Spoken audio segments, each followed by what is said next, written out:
ঢাকি শব্দটি শুনলেই মনে পড়ে সেই ঢাকের সুমধুর সুর। পুরো নবমী তিথিকে কেন্দ্র করে নৃত্যশিল্পীরা বৈদিক নৃত্য পরিবেশন করে বেড়ান উপজেলা জেলার সকল শহরে। সে তেমনি প্রায় 10 বছর পর আবার দেখা মিলল সেই ঢাকির নৃত্যে। রাত তখন বাজে প্রায় 10:30টার মতো। পুরো নৃত্য উপভোগ করে একের পর এক বিভিন্ন বৈদিক চরিত্রের সমাবেশ হয়ে পুরো নৃত্য উপভোগ করতে সত্যি ছোটবেলার শৈশবের স্মৃতিগুলো মনে পড়ে যায়।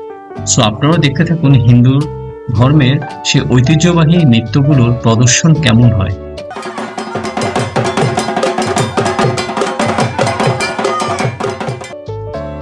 এই ঢাকি নাচগুলো মূলত অনেক গভীর রাতেই প্রদর্শন করা হয়, তাই একটু ভয়ের কারণ হলেও মোটামুটি খুব এনজয় করতে পারবেন, এতটুকু আমি গ্যারান্টি দিয়ে বলতে পারি।